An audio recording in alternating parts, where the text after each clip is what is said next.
রাধে রাধে। সুধী ভক্তবৃন্দগণ, একাদশী ব্রতের কথা শোনো দিয়া মন। আগামী 29শে বৈশাখ 1433 বঙ্গাব্দ বুধবারে শ্রী অপরা একাদশী ব্রত পড়েছে। অর্থাৎ ইংরেজি তারিখ হল 13ই মে বুধবার 2026 খ্রিস্টাব্দ। এই অপরা একাদশী ব্রত পড়েছে এবং তৎপর দিবস অর্থাৎ 30 বৈশাখ 1433 বঙ্গাব্দ বৃহস্পতিবার বা 14 মে 2026 খ্রিস্টাব্দ বৃহস্পতিবার সূর্যোদয় হওয়ার পর সকাল 7টা 45 মধ্যে ব্রতের পালন করবেন। কারণ দ্বাদশীর মধ্যেই ব্রতের পালন করতে হয়, আর দ্বাদশী 7টা 45 পর্যন্ত সকাল আছে, এই জন্য তাড়াতাড়ি পালন করতে হবে। সূর্যোদয়ের কথা আলোচনা করলে আমাদের বৃন্দাবনস্থ রাধাকুণ্ড বা মথুরার সূর্যোদয়ের স্ট্যান্ডার্ড টাইম হলো 5টা 37 সকাল 5টা 37 সূর্যোদয় হয়। আর কলকাতা পশ্চিমবঙ্গ যারা আছেন বৈষ্ণবগণ, তাদের সূর্যোদয় 5টা 1। অতএব যেখানেই সূর্যোদয় হোক না কেন, আমাদেরকে 7টা 45 মধ্যেই এই ব্রতের পালন করিতে হইবে। এত গেল একাদশী ব্রত এবং পালনের কথা। এবার তিথি বিস্তারের কথা যদি আমরা আলোচনা করি, তাহলে 28শে বৈশাখ 1433 বঙ্গাব্দ মঙ্গলবারে দশমী ছিল সকাল 9টা 56, তারপরে একাদশী লেগেছে। অর্থাৎ 12ই মে 2026 খ্রিস্টাব্দ মঙ্গলবার দশমী ছিল সকাল 9টা 56, তারপরে একাদশী ব্রত লেগেছে।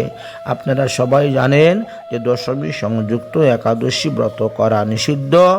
এই জন্য মঙ্গলবারে ব্রত ত্যাগ করে বুধবারে ব্রত পালন করা হইবে।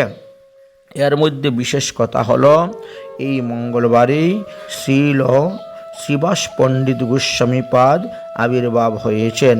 অর্থাৎ আমাদের পঞ্চতত্ত্বের মধ্যে যে শ্রীবাস পণ্ডিত দেখতে পাচ্ছেন, তিনি এই দিন আবির্ভাব হয়েছিলেন। এবং ছোট গোপাল গুরুতেও আছে, সেটা অন্য কথা, বৈষ্ণব সবার নিমন্ত্রণ দেওয়া আছে। তাই এবার কথা হলো তিথি বিস্তারের কথা। দশমী থেকে একাদশীর কথা আলোচনা করলাম।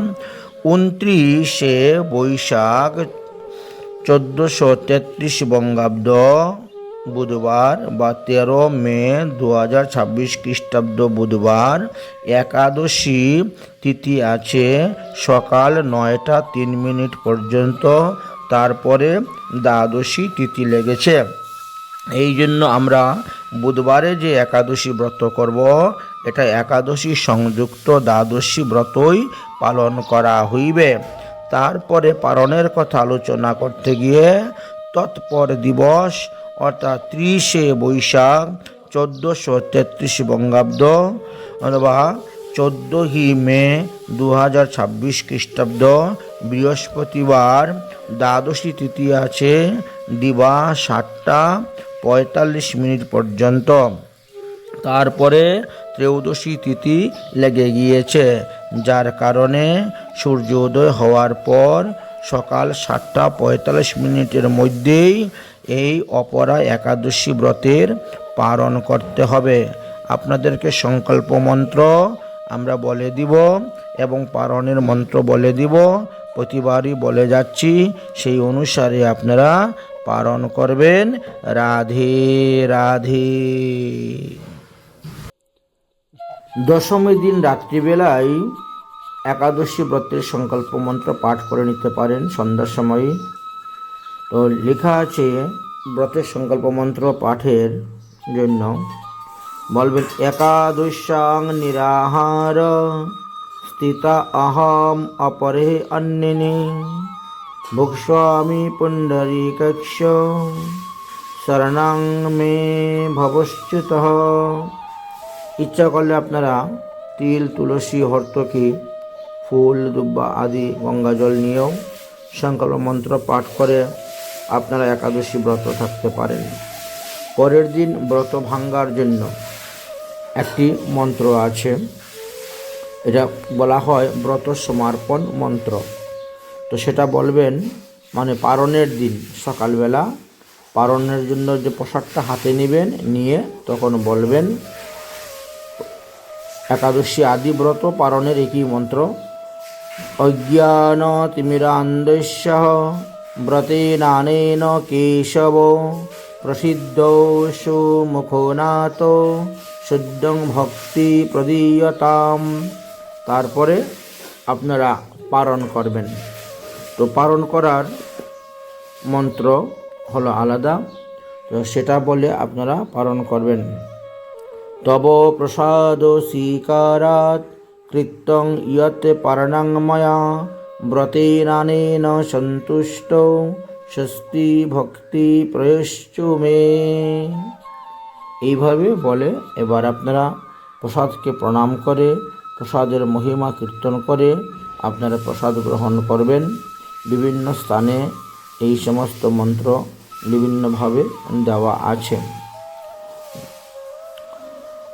মহাপ্রসাদে গোবিন্দে নাম ব্রহ্মণি বৈষ্ণবে স্বল্প পুণ্যবতাং রাজন বিশ্বাসী নৈব জায়তে শরীর বিদ্যা জাল জনন্ডিয় তাহে কালো জীবে পেলে বিষম সাগরে তার মধ্যে জিহ্বায়তি লুবাময় সুদূরমতি তারে তেজ কঠিন সংসারে কৃষ্ণ বর দয়াময় করিবারে জিহ্বার জয় সপ্রসাদ অন্ন দিলেন ভাই সেই অন্ন অমৃত পাও রাধা কৃষ্ণের গুণ গাও প্রেমে ডাকো চৈতন্য নিতাই। এতদ্ভিন্ন আমাদের মহাজনগণ বলে গিয়েছেন দিনের বেলা এবং রাত্রিবেলা দুই সময়ই প্রসাদ পাওয়ার দুটা নিয়মের কথা বলে গিয়েছেন। দিনের বেলা আমরা যারা প্রসাদ গ্রহণ করি আমরা বলি ভজ মন শ্রীকৃষ্ণ চৈতন্য নিত্যানন্দ হরে হরে কলিগুর মোচন আনন্দ কন্দ গোকুল সকা সঙ্গে ধীনু চরায় সপ্রভু বিহরে শ্রী নবদ্বীপ মাঝে সুরধ্বনি তীরে বিহরে ধনুবাই কৃপা করি উদ্ধারিলা যোগাইয়া মাধাই রাবণ মারি বিভীষণ উদ্ধারী দ্রৌপদী লজ্জা নিবারণকারী ভকত বৎসল্য প্রভু শ্রী গৌর হরি শ্রীকৃষ্ণ চৈতন্য দাস গোস্বামী যাও বলি হারি। তারপরে প্রসাদের জয়ধ্বনি দিবেন। জয়ধ্বনি দেওয়ার পরে রাম কহ সুখ ভজে কৃষ্ণ কহ দুঃখ যায় মহিমা মহাপ্রসাদ পাও সাধু প্রেম শ্রীপ্রীতি লাগাই এইভাবে বলে পালন করবেন।